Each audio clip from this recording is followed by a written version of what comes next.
मिला है। हमारे इस इलाके के संघर्ष के प्रतीक हमारे लोकप्रिय सांसद पूर्व केंद्रीय मंत्री आदरणीय जयप्रकाश जी और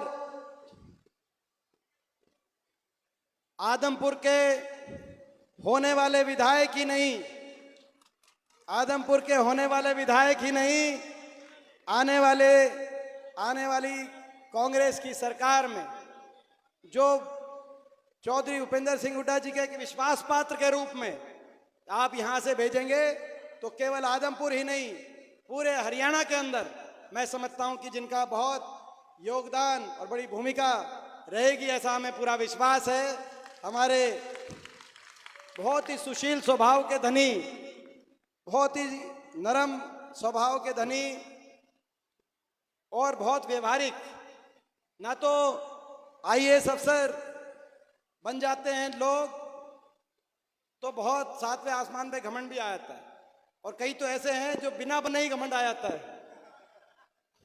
ठीक बात है ना? समझ गए होंगे मैं किसकी बात कर रहा हूं।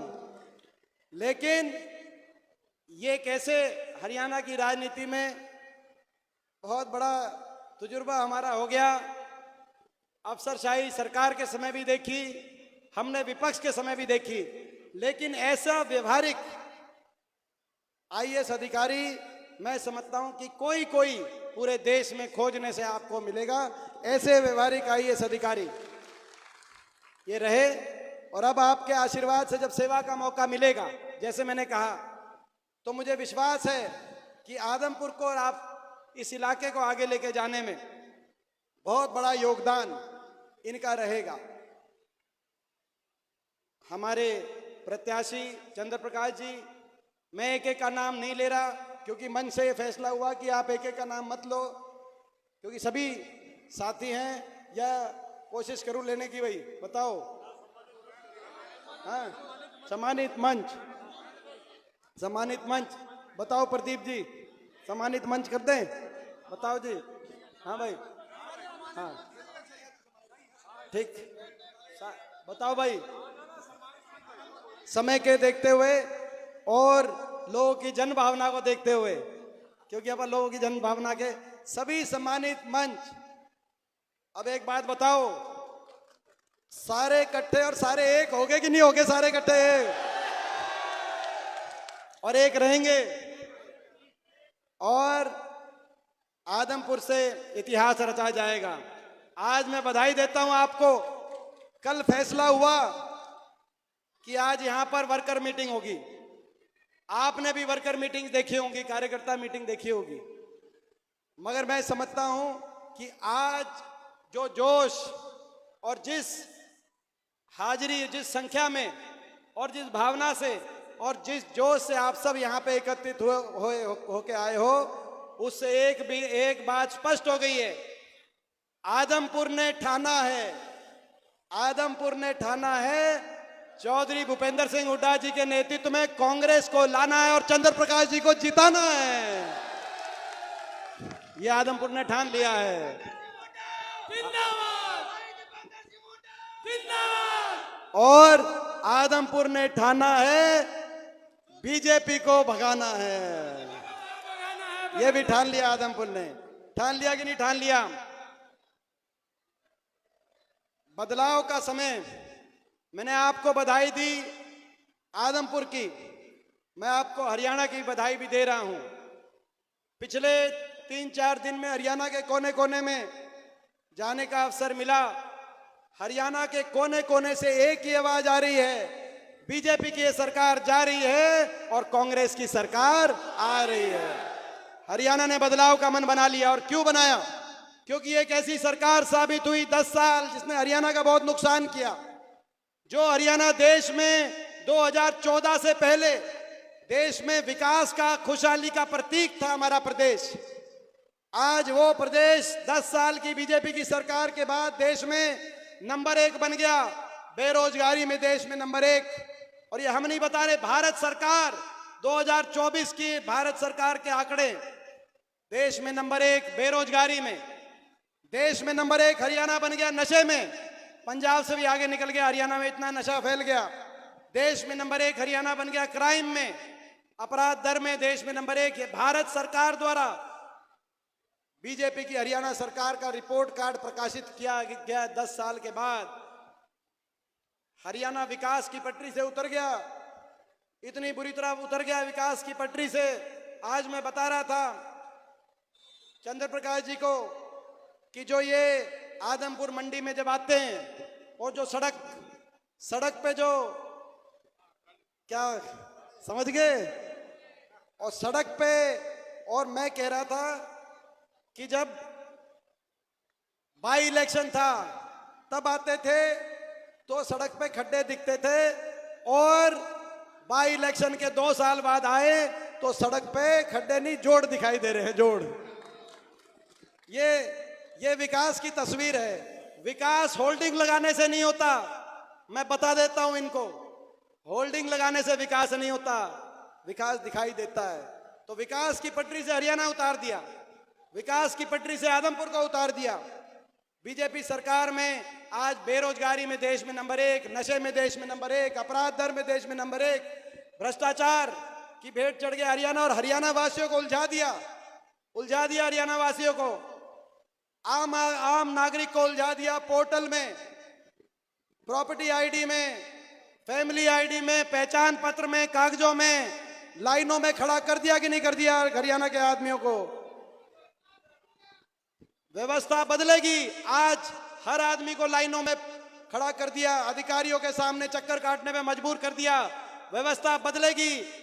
1 महीने के बाद कांग्रेस की सरकार आएगी और इन अधिकारियों को चक्कर काटने पड़ेंगे, हरियाणा की जनता के साथ द्वार पे आना पड़ेगा उनको सुविधाएं देने के लिए। और हरियाणा के नौजवान को उलझा दिया सीटी में और कच्ची भर्ती में। 2 लाख पद समाप्त कर दिए, सरकारी नौकरी खत्म कर दी। बीजेपी ने 10 साल में ये सरकारी नौकरी खा गए कि नहीं खा गए? बीजेपी वाले पक्की नौकरी खा गए।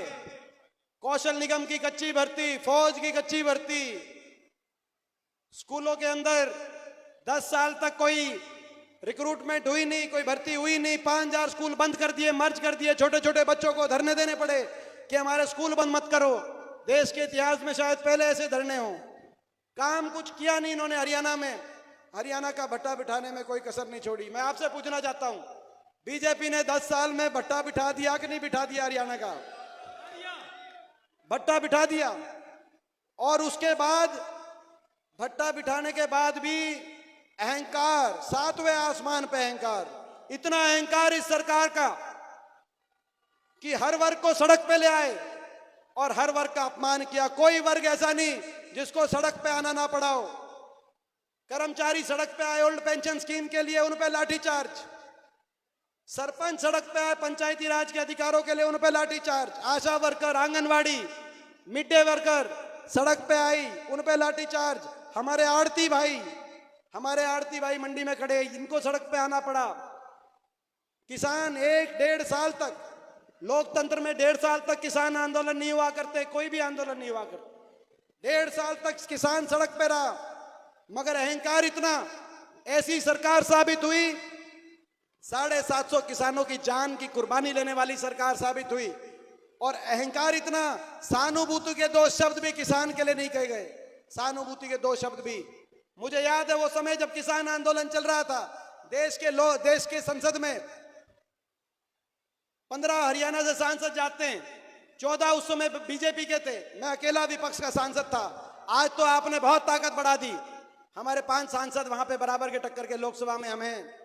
उस समय लोकसभा राज्यसभा मिलाकर 15 में से 14 बीजेपी के थे। मैं अकेला खड़े होकर जब कहता था कि 750 किसानों के घर उजड़ गए, किसी का कोई बाप था, किसी का कोई बेटा था, कम से कम सहानुभूति के 2 शब्द कहो। अगर इनकी मांग नहीं मानते तो सारी बीजेपी टूट के पड़ती थी। इतना अहंकार। किसान पे कितना अत्याचार हुआ, हमारी बेटियों पे कितना अत्याचार हुआ। क्या कसूर था हमारी बेटियों का? क्या कसूर था साक्षी मलिक का? क्या कसूर था विनेश फोगाट का? उनके साथ गलत हुआ। 6 ओलंपिक विजेता बेटियां बैठी रही 6 महीने तक दिल्ली में। FIR तक इस सरकार ने दर्ज नहीं करी। इतना बड़ा अहंकार, इतना बड़ा अन्याय। सरकार का काम होता है न्याय करना, सरकार का काम होता है न्याय करना, मगर FIR तक दर्ज नहीं हुई। इतना बड़ा अन्याय।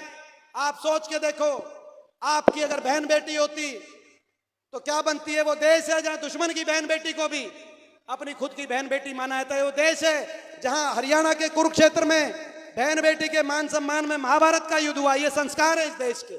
लेकिन 6 महीने तक उनको लवारिस छोड़ दिया उस सरकार ने। दिल्ली की सड़कों पे घसीटने का काम हुआ। फिर सुप्रीम कोर्ट ने कहा कि एफआईआर दर्ज करो। हम धन्यवाद करते हैं सुप्रीम कोर्ट का। और अब दिल्ली के कोर्ट ने आरोपी मंत्री, आरोपी भाजपा के सांसद पे अब चार्जेस फ्रेम करने का काम किया है। नारा था बेटी बचाओ बेटी पढ़ाओ, मगर नारा बदल गया। नारा बन गया भाजपा के सांसद बचाओ और हरियाणा में भाजपा के मंत्री संदीप सिंह को बचाओ। नारा बदल गया। इतनी अन्यायी सरकार, इतना अहंकार। मगर इनके पास भी रिपोर्ट चलेगी, बीजेपी के पास, कि लोग परेशान हो चुके हैं 10 साल और आपके अहंकार से परेशान होकर। अहंकार तो इतना 7वें आसमान पे पहुंचा। आपको याद है लोकसभा में क्या नारा दे दिया? लोकसभा चुनाव में कह दिया 400 पार, क्योंकि हम संविधान को, बाबा साहब भीमराव अंबेडकर जी के संविधान को तोड़ेंगे। ये नारा दे दिया। लोगों ने इनका देश में घमंड तोड़ दिया। तोड़ दिया कि नहीं तोड़ दिया देश में इनका घमंड? अल्पमत में सरकार आ गई, दिल्ली की सरकार। और जब हम पहुंचे वहां पर, लोकसभा के अंदर हमारे सांसदों ने शपथ ली तो हमारे एक एक सांसद ने बोला जय संविधान। और लोकसभा अध्यक्ष और स्पीकर ने कहा कि जय संविधान क्यों बोल रहे हो? मुझे गर्व है कि सब 550 सांसदों में अकेला मैं खड़ा हुआ, वहां पर खड़ा हुआ कि नहीं खड़ा हुआ, कि जय संविधान पे आपत्ति नहीं होनी चाहिए। बाबा साहब का संविधान। इतना अहंकार, बाबा साहब के संविधान तक पहुंच गए। किसानों से, बेटियों से, बच्चों से, कर्मचारी किसानों से लेकर संविधान तक आपका अहंकार पहुंच गया। और फिर जब रिपोर्ट गई कि लोगों ने फैसला कर लिया कि लोग हरियाणा में अहंकार तोड़ेंगे, तो बीजेपी ने क्या किया? इलेक्शन, लोकसभा इलेक्शन से 1 हफ्ते पहले अपने मुख्यमंत्री का चेहरा बदल दिया। बदल दिया कि नहीं बदल दिया? जिस सेनापति के, जो आपका सेनापति 10 साल तक था, इलेक्शन से 1 हफ्ते पहले उसका, वो आपने सेनापति बदल दिया। यानी कि आप खुद मान गए कि उन्होंने हरियाणा का नुकसान किया। हरियाणा के लोगों में गुस्सा है। मुख्यमंत्री का चेहरा बदल दिया, उप मुख्यमंत्री का चेहरा बदल दिया, अपनी पूरी कैबिनेट बदल दी। ओम प्रकाश धनखड़ प्रदेश अध्यक्ष थे, उनको बदल दिया, प्रदेश अध्यक्ष बदल दिया, मुख्यमंत्री, उप मुख्यमंत्री, प्रदेश अध्यक्ष, कैबिनेट। फिर इलेक्शन की तारीख भी बदल के देख लिया। पहले 1 महीना पहले ले आए इलेक्शन, और उसके बाद 1 हफ्ते बाद फिर दोबारा से तारीख बदल दी। बदल दी कि नहीं बदल दी? बीजेपी वालों, आप कितना ही कुछ बदल दो, आपके कष्ट नहीं कटने वाले। ये हरियाणा की जनता, सरकार ही बदलेगी। मैं आपको कहना चाहता हूं, हरियाणा की जनता ने सरकार बदलने का फैसला कर लिया है और सरकार ही बदलेगी। और आदमपुर का भी इतिहास बदलेगी। बदलेगी कि नहीं बदलेगी आदमपुर का इतिहास? ये मौका है। मैं आदमपुर हल्के से कहना चाहता हूं, ये मौका, इसको चूकना मत। मेरी एक बात मान के आप अपनी एक बात के गांठ बांध लेना। मौका है, चूकना मत। अभी नहीं तो कभी नहीं। मैं आपसे कहना चाहता हूं, मौका है। आदमपुर के सभी यहां समझ गए आप, ये मौका है, चूकना नहीं है ये। और मैं बधाई देता हूं आदमपुर की जनता को। आदमपुर की जनता को बधाई देता हूं, छत्तीस बिरादरी के, आदमपुर के हमारे। इतना आपने उपचुनाव में, जब जयप्रकाश जी उतरे थे उपचुनाव में, उस समय डामाडोल परिस्थिति थी कांग्रेस पार्टी की प्रदेश में। लेकिन धन्यवाद करते हैं शीर्ष नेतृत्व का। चौधरी उदय भान जी के हाथ में कमान आई कांग्रेस पार्टी की। हुड्डा साहब ने विश्वास व्यक्त किया। और यहां से जयप्रकाश जी जब उम्मीदवार बन के आए, तो एक बार तो दिवाली आते आते सिंहासन डोल गए थे। डोल गए थे कि नहीं डोल गए थे? और लोगों ने एक बड़ा फैसला किया। उस चुनाव में जीत हमारे बाटे नहीं लगी, लेकिन नैतिक हार सरकार की हुई। सारी ताकतें मिल गई जयप्रकाश जी के को चुनाव में जीत के रास्ते पे रोकने के लिए। बीजेपी, जेजेपी, सारी पार्टियां, इनेलो, जो इनकी बी टीम है, कोई सी टीम है, ये सारी पार्टियां मिल गई, सारी सरकार आ गई, सब कुछ आ गया। लेकिन आपने बहुत बड़ा आशीर्वाद दिया और बराबर की टक्कर यहाँ पे आदमपुर ने जब देखी तो पूरे प्रदेश में माहौल बना। वो आदमपुर ने जो नींव रखी थी उस उपचुनाव से, आज उसी की देन है कि हरियाणा के कोने कोने में कांग्रेस के पक्ष में माहौल बना है। और मैं आपको विश्वास दिलाता हूं, जो कांग्रेस की सरकार हरियाणा में बनेगी, नींव उसकी आपने उस चुनाव में रखी थी।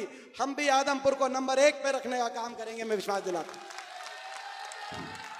और मैं विश्वास दिलाता हूं, और ये भी विश्वास दिलाते हैं, 1 नवंबर की दिवाली है। 1 नवंबर की दिवाली है कि नहीं है? हरियाणा दिवस भी है, हाँ। और भाई 8 अक्टूबर की भी कह रहे हैं यहाँ पे, एक दिवाली 8 अक्टूबर को भी हो जाएगी। और 1 की दिवाली के आगे अगले दिन जो रामरामी पे हुड्डा साहब भी आएंगे, हम भी आएंगे, और भाई जयप्रकाश जी भी और चंद्र प्रकाश जी भी, सारे यहाँ पे बैठ के रामरामी, भाई प्रदीप भी, हमारे भाई, सारे हम मिलके, हमारी जो पूरी टीम है, तो हम रामरामी पे अपनी जीत की, वो जीत की रामरामी होगी। ये लड़ाई हरियाणा प्रदेश के भविष्य को बचाने की लड़ाई है। ये लड़ाई हरियाणा के नौजवान के भविष्य को बचाने की लड़ाई है। ये लड़ाई हमारे किसान के और मजदूर के सम्मान को बचाने की लड़ाई है। ये लड़ाई बाबा साहब भीमराव अंबेडकर जी के संविधान को बचाने की लड़ाई है। ये लड़ाई हरियाणा के बड़े बुजुर्गों को आज से 1 महीने बाद देश में सबसे ज्यादा 6000 बुढ़ापा पेंशन दिलवाने की लड़ाई है। ये लड़ाई कमर तोड़ महंगाई की कमर तोड़ने के लिए बिजली उपभोक्ता को 300 यूनिट बिजली में राहत देने के लिए और अपनी माताओं बहनों को 500 रुपए में गैस का सिलेंडर दिलवाने की लड़ाई है। ये लड़ाई राजस्थान की कांग्रेस अशोक गहलोत सरकार के तर्ज पर 25 लाख तक इलाज सरकारी खर्चे से गरीब आदमी को 25 लाख तक इलाज के लिए राहत दिलवाने की लड़ाई है। ये लड़ाई किसान को एमएसपी की गारंटी, कर्मचारी को ओल्ड पेंशन स्कीम दिलवाने की ये लड़ाई है। ये लड़ाई एससी समाज के हमारे परिवार, बैकवर्ड समाज के हमारे परिवार को दोबारा से 100-100 गज के प्लॉट की स्कीम की शुरुआत करके 100-100 गज के प्लॉट दिलवाने की, और इंदिरा आवास योजना से गरीब जरूरतमंद को 3.5 लाख तक की आर्थिक सहायता से मकान दिलवाने की ये लड़ाई है। और ये लड़ाई हरियाणा के नौजवान को 2 लाख पक्की सरकारी नौकरी जो इन्होंने खत्म कर दी, और हरियाणा के नौजवान के उज्जवल भविष्य की, और हरियाणा को पूरी तरीके से नशा मुक्त बनाने की ये लड़ाई है। ये लड़ाई आदमपुर को विकास की तरफ, केवल होल्डिंग्स की तरफ नहीं, होल्डिंग्स में विकास ना दिखे। आदमपुर ये हल्का हमारा अपना हल्का है। ये हल्का आदमपुर हल्का ये हमारा अपना हल्का है।